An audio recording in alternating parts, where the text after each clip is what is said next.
आज हम लोग की बैठक राष्ट्रीय आदिवासी समाज सरना धर्म रक्षा अभियान के तत्वाधान में धर्मगुरु श्री बंधन तिग्गा जी की ये जो धर्म कोड में आ गया है, लेकिन केंद्र और राज्य सरकारें जहाँ जहाँ हैं इनका कॉग्निजन संज्ञान नहीं ले रही है। ये हम लोग के लिए दुखद समस्या है।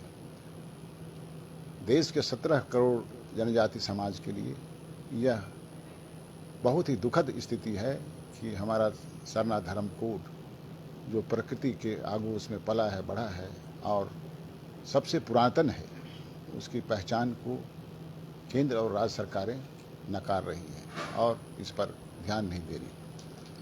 हम लोगों ने तय किया है कि आगामी 10 मई को रांची में देश के कोने कोने से जितने भी हमारे संगठन हैं, जुड़े हुए संगठन हैं और झारखंड के संगठनों के बीच प्रतिनिधि सभा का आयोजन हरमू के देसावली सरना में आयोजित होगा 10 मई को। इसके बाद तुरंत 24 और 25 मई को हम लोग की बैठक देश के राजधानी दिल्ली के संविधान क्लब ऑफ इंडिया में देश के सारे क्षेत्रों से प्रतिनिधि आएंगे।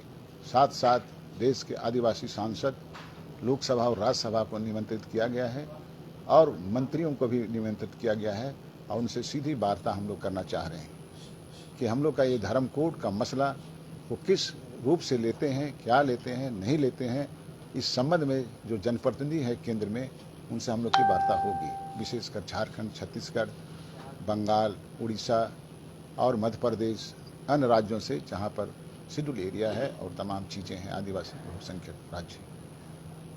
आज उसके बाद हम लोग स्मारक करना चाह रहे हैं, दूसरे दिन स्मारक करना चाह रहे हैं कि ये राष्ट्रपति हो, प्रधानमंत्री जी हैं, गृह मंत्री हैं, जनगणना पर अधिकार प्राप्त जो रजिस्ट्रार जनरल ऑफ इंडिया है और जनजातीय अफेयर्स मिनिस्टर अर्जुन मुंडा जी हैं, उनसे हम लोग सीधी वार्ता करना हम लोग का एक मकसद है और हम लोग करना चाहते हैं, ताकि यह जो धार्मिक आज़ादी है आदिवासियों के लिए देश में वो मिलनी चाहिए।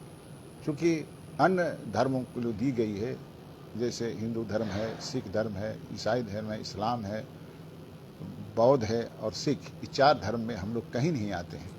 तो हम लोग का गणना कहाँ होगा, किस जनगणना परिपत्र में कहाँ रखा गया है।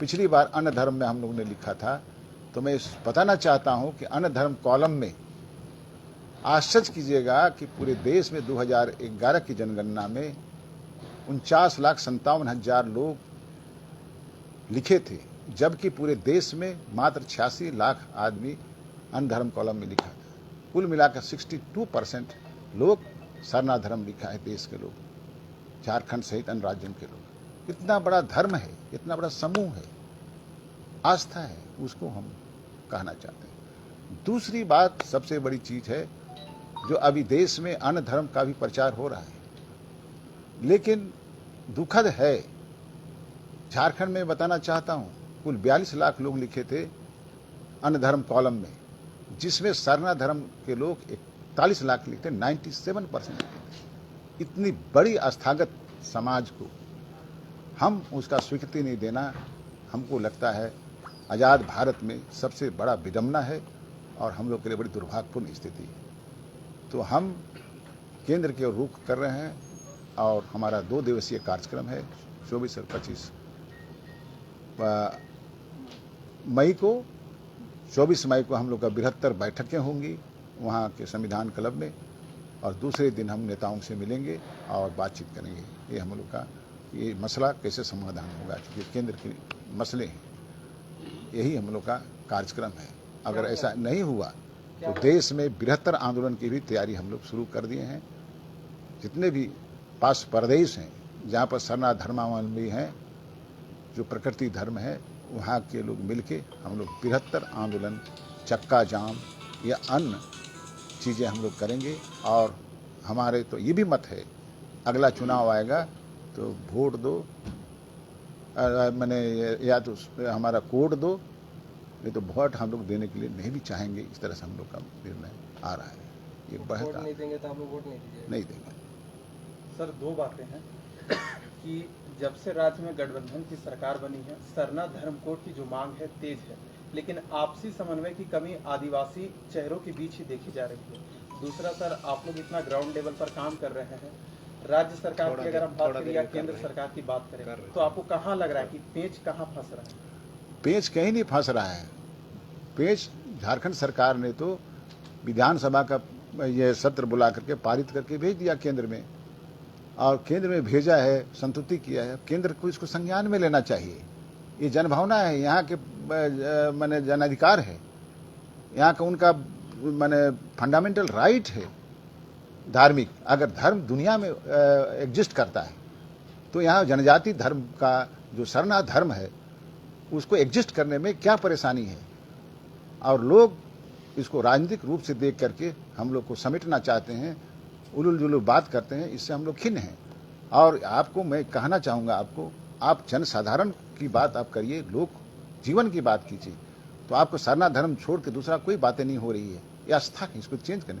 कुछ लोग अन्य धर्म की बात करें, आदिवासी धर्म की, लेकिन उन लोग के जमायत में आप देखे होंगे चेहरे को, तो हमको लगता है राजनीति से जुड़े हुए लोग ज़्यादा हैं।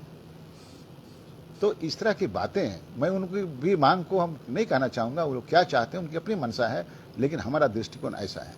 इसलिए यह तो आज की बात नहीं, ये तो पुरातन है, ये परंपरा की दी हुई चीज़ है सरना धर्म। और आपको आश्चर्य होगा कि यहाँ के जितने भी ट्राइब हैं, लगभग 100 जनजाति समूह कम्युनिटी कॉन्ग्रेगेट कर गया है, रिलीजियस सिक्योरिटिज्म हुआ है कि लोग एक रूप में आकर के एक विशेष स्वरूप को ये लोग मदद किया है और स्ट्रांग किया है सरना धर्म के रूप में। अब बंगाल चले जाइए, उड़ीसा चले जाइए, छत्तीसगढ़ चले जाइए, झारखंड देखिए, अन्य प्रदेशों में जाइए, तो आपको इसको पता लगेगा। आपको बंगाल में 4,25,000 लोग लिखे हैं, आपको उसी के अनुरूप आपको उड़ीसा में लिखे हैं, दूसरे राज्यों में लिखे हैं जहाँ जहाँ पॉपुलेशन है। तो आप देखेंगे उनकी भावना को कदर नहीं करना है क्या? आपको बंगाल सरकार में आपको इसको रिकमेंड किया है, और वहाँ बहुत पिछले साल बहुत बड़ी सभाएं सरना धर्म की हुई थी पूरे राज्य में, बंगाल में। ये सारी चीज़ें गतिविधि पूरा देश में हो रहा है। इसको तो स्वयं कॉग्निजेंस लेना चाहिए केंद्र सरकार को कि अगर यहाँ आदिवासी जो सबसे पुरानी आबादी है, मूलवासी है झारखंड देश के, उनके साथ इस तरह का व्यवहार हो रहा है, ये अच्छी बात नहीं है। तो केंद्र सरकार को खुद देखना चाहिए, क्योंकि हमारा राइट है। एक बात ये भी आ रही थी कि ये टीएसी जो है, ट्राइबल एडवाइजरी काउंसिल, उसका गठन चूंकि राज्यपाल के अनुशंसा के बिना हुआ था, वो राज्यपाल का विशेषाधिकार है, तो ये भी एक कारण हो सकता है क्या कि जिसके कारण मामला अभी तक सरना धर्म कोड का फंसा हुआ हो? नहीं, ये दूसरे मामले हैं।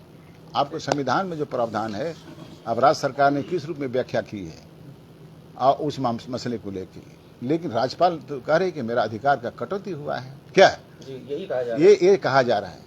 लेकिन ये राज्य सरकार और राज्यपाल के बीच के अधिकार का परिक्षेत्र का लड़ाई है, उस पर हम लोग कुछ नहीं कहना चाहेंगे, क्योंकि राज्यपाल और वो जाने। लेकिन ये बात जरूर दीगर है कि ट्राइब्स एडवाइजरी काउंसिल का जो भूमिका है शेड्यूल एरिया में, वो अहम है। एक तरह से पैरेलल असेंबली है ना, उसकी महत्ता को कम किया आका जा रहा है झारखंड के अन्य प्रदेशों में। ये आदिवासियों के लिए दुर्भाग्य है। भारतीय संविधान के 244 के तहत मैं आपको कहना चाहता हूं, इस क्षेत्र में कोई भी पॉलिसी बनेगा, अगर राज्य सरकार असेंबली में पॉलिसी बनाती है, केंद्र सरकार अगर पार्लियामेंट में कानून बनाती है, अगर टीएसी के दृष्टि में वो मामले आदिवासी हित के विरोध होगा, तो राज्यपाल के अधीन ये पावर है, उसको सस्पेंड कर देगा, वॉइड कर देगा, एनल कर देगा। ये अधिकार आपको ये ट्राइब्स एडवाइजरी काउंसिल को दिया गया है राज्यपाल के मार्फत, तो ये एग्जिस्ट करना चाहिए।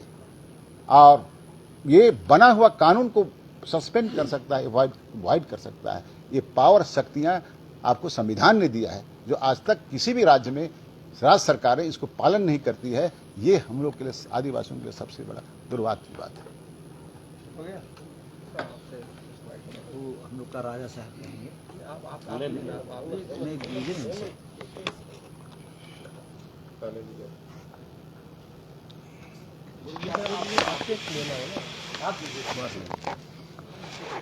हम लोग तो है कवर किया।